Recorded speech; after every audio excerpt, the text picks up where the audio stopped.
Saya ini original Sabahan, mantat kampung Batu Lungguyan. Jangan kau tidak percaya saya.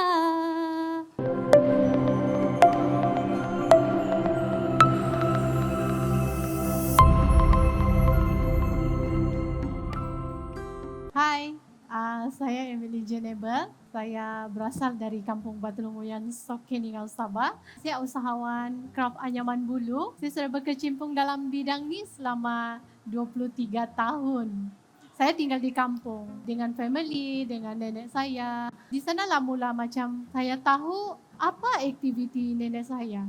Dia seorang tukang kraft buat topi tradisi suku kaum Dusun Minokok di Sabah. Dan masa itu kalau setiap kali ambil bahan mentah, masuk hutan, itulah saya punya aktiviti. Sebab dulu di tempat saya tiada listrik, tiada telefon, tiada TV, semua pun tiada. Kalau mau mandi pun pergi mandi sungai. Bila kita tahu orang tua kita buat apa pada masa itu, saya bukannya belajar, macam tengok doang buat craft, di sana saya bukan membuat, saya pergi kacau saja, kacau-kacau. Selalu jugalah kena marah. Jangan kacau ini, jangan coba sentuh-sentuh ini kerja nenek. Begitulah nenek saya cakap. Mungkin ada minat buat craft. Jadi bila nenek saya jalan, saya akan ganti di sana dan saya pergi buat. Bila saya tahu nenek saya balik dari kebun, saya cepat-cepat lari. Dan nenek saya bila dia duduk balik dan tengok hasil kerja dia bilang, saya punya kerja kamu kacau kan? Dia tanya macam begitu. Terus dia cakap tapi kamu pandai sampai sini sudah kamu anyam. Di sanalah mungkin sudah mula timbul rasa minat untuk buat craft. Selalu orang tanya, Emily, kelarai itu apa? Kelarai ini ialah anyaman, kelarai pandan, kelarai bulu, kelarai mengkuang, ataupun kelarai rotan, macam begitu. Semua jenis-jenis anyaman. Tapi bagi saya yang saya belajar dari dulu, nenek moyang punya hasil, dia menonjolkan motif-motif tradisional suku kaum Dusun Murut di Sabah. Itu ialah keunikan kami punya kelarai. Dan kelarai ini dia macam kepingan anyaman mengikut size, tapi ada size kecil, besar, dan orang buat macam deko. Macam begitulah banyak size-size yang kami boleh buat. Setiap anyaman itu bahan dia kita gunakan ialah material daripada bambu yang diproses secara manual, dia tiada mesin. Orang ingat, ini guna mesin kah? Tidak, itu semua ialah hasil tangan. Itulah keunikan kita punya anyaman. Dan kita punya anyaman juga dia ada warna-warna tradisi. Kita gunakan warna asli itu yang dia tiada warna. Lepas tu kita gunakan warna tradisional yang menggunakan asap lampu tradisional. Kita kumpul dia dalam satu pot. Lepas tu dalam sehari begitu atau 2 hari kita kumpul, warna dia ialah jelaga lampu. Lampu minyak tanah, tahu kan? Itulah kita guna. Lepas tu kita ambil dan kita akan sapu di bambu. Selepas kita sapu, kita akan gunakan lagi satu teknik mematikan warna. Tapi secara tradisional juga, kita gunakan kulit kayu pula. Kulit kayu di kampung saya tidak tahu dalam bahasa saintifik, tapi yang saya tahu dalam bahasa kebiasaan kami ialah kulit kayu tuber. Air kayu dia ada kemerah-merahan, dan kita ambil kulit kayu, kita tumbuk sampai hancur. Lepas tu campur air sedikit, air tu baru kita sapu untuk mematikan jelaga lampu yang disapu di bambu. Dan itulah yang kekuatan kita punya produk. Orang tidak akan percaya, selalu orang akan tanya, ini kena warna, kena spray sebab dia berkilat. Tidak, itu ialah warna semula jadi. Jadi itu yang kita bangga sebab saya dapat tahu, saya dapat ilmu dari nenek moyang kami. Oke, cerita pasal motif pula.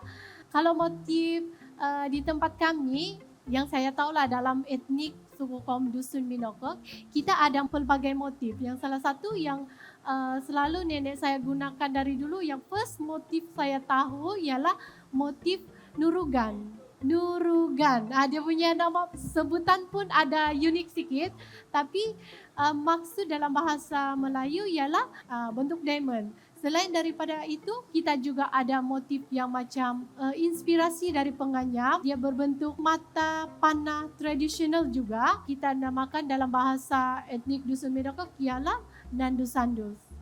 Lain kan? Nandu Sandus. Dan selain daripada itu, kita ada motif yang menceritakan macam inspirasi dari penganyam. Macam contoh, apat nekurung. Apat nekurung itu maksud dia inspirasi daripada 4 orang kawan baik, diorang tidak mau berpisah. Jadi motif itu diorang namakan apat nekurung. Dia punya cerita ada inspirasi dan berkait dengan masa diorang menganyam. Jadi itulah keunikan motif-motif suku kaum Dusun Murut di Sabah. Dan banyak lagi lah, kalau mau cerita pun dia tidak akan habis.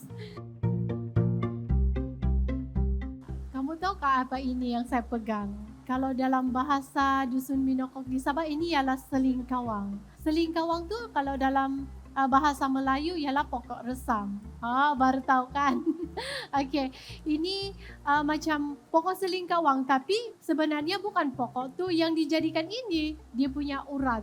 Kita proses, dia 3 kali proses untuk mendapat ini. Suku kaum Dusun Murut di Sabah, dia mesti akan gunakan ini untuk mengikat sirung. Kira aksesori dia, aksesori ya. Sekarang biarpun sudah kita ikut peredaran massa, tapi kita masih lagi guna selingkawang ni. Contoh, kita buat macam ni.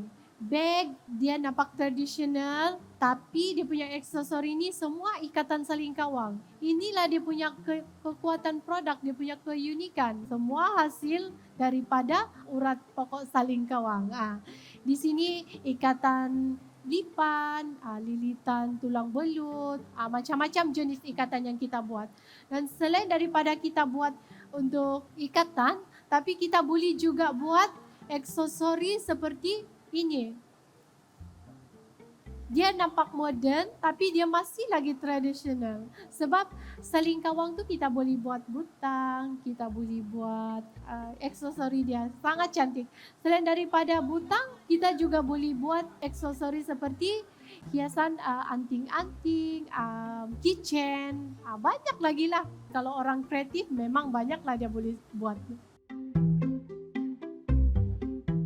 Harapan saya pula untuk industri craft anyaman bulu ini, saya mau kalau boleh di kampung saya dia jadi satu tempat pengeluar produk yang terbesar, bukan saja di Malaysia tapi peringkat yang lebih tinggi. Selain itu, saya mau produk anyaman bulu ini dipasarkan di seluruh dunia. Dia setanding dengan produk-produk yang berjenama. Biarpun produk kampung, tapi mungkin suatu hari nanti dia jadi satu brand yang setanding di peringkat internasional. Untuk mengangkat kita punya produk, kelestarian produk kita, belia-belia ataupun orang muda, kalau boleh dia jadi macam satu peluang untuk meningkatkan ekonomi ataupun satu kerjaya yang macam kalau dulu orang pandang craft ni dia macam craft tangan saja tidak boleh sampai di mana-mana, tidak boleh kaya pun, tapi craft tangan sebenarnya